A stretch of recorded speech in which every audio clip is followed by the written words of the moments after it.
Selon des nouvelles données obtenues avec le télescope spatial NuSTAR, l'étoile binaire ultramassive Eta Carinae accélère des particules jusqu'à des hautes énergies, se révélant ainsi être une nouvelle source de rayons cosmiques pouvant arriver au niveau de la Terre, située à seulement 7500 années-lumière de distance. Ça se passe là-haut, par Eric Simon. Eta Carinae s'est rendue célèbre dans les années 1840, où elle a montré une énorme éruption cataclysmique qui a produit une nébuleuse difforme qu'on appelle aujourd'hui la nébuleuse de l'Homoncule. Entre 1838 et 1845, Eta Carinae est devenue la deuxième étoile la plus brillante du ciel. Ce que les astronomes de l'époque et ultérieure ont appelé la grande éruption a dispersé dans le voisinage du couple de géantes entre 10 et 40 masses solaires de gaz, une quantité hors norme. Aujourd'hui, la nébuleuse de l'Homoncule fait une année-lumière de long.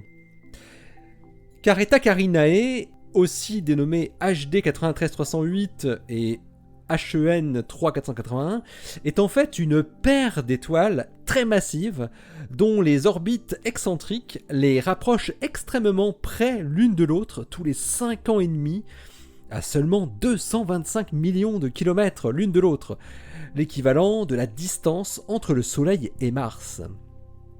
La plus petite, entre guillemets, des deux est 30 fois plus massive que le Soleil et 1 million de fois plus brillante. Tandis que la plus grosse fait 90 masses solaires et sa luminosité est 5 millions de fois plus forte que celle de notre Soleil. Ces deux compagnes sont vouées à exploser en supernova l'une comme l'autre et dans relativement peu de temps. Les deux compagnes de Eta Carinae produisent d'intenses vents stellaires.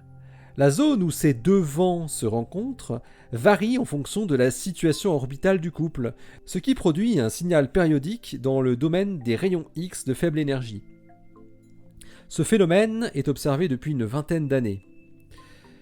Du côté des plus hautes énergies, les rayons gamma, le télescope Fermi-LAT avait détecté il y a quelques années un changement brutal du flux de rayons gamma énergétiques provenant d'une source dont la direction pouvait coïncider avec Eta Carinae. Mais la résolution angulaire de Fermi-LAT ne permettait malheureusement pas de déterminer avec certitude que cette émission gamma provenait réellement de Eta Carinae. C'est dans le but de faire un lien entre les rayons X de basse énergie et les rayons gamma de haute énergie que Kenji Hamaguchi du Goddard Space Flight Center et ses collaborateurs ont utilisé le télescope NuSTAR pour Nuclear Spectroscopic Telescope Array pour étudier les émissions X de plus haute énergie provenant de Eta Carinae. NuSTAR possède l'avantage sur d'autres télescopes X comme Chandra ou IXMM Newton de pouvoir focaliser des photons de relativement haute énergie.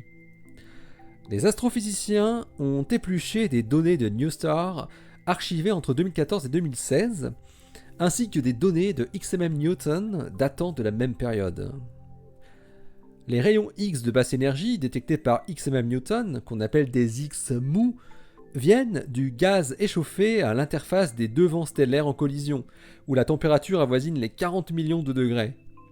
Il s'agit de rayons X dits thermiques.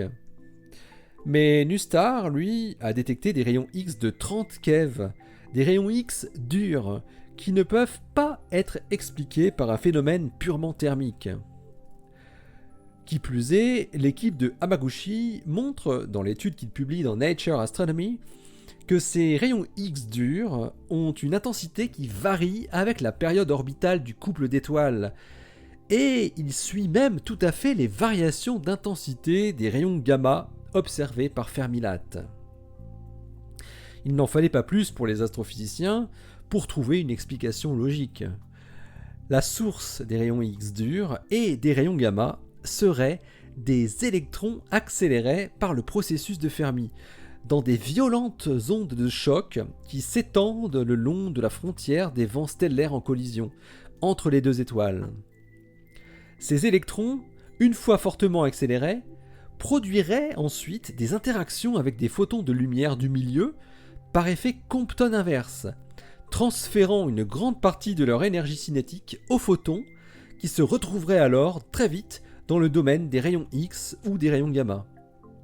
Et bien sûr, une partie de ces électrons très énergétiques peut sortir de ce milieu assez dense, sans interagir, et se retrouver dans le milieu interstellaire, et éventuellement atteindre notre planète, et que l'on détecterait alors sous le petit nom de rayons cosmiques.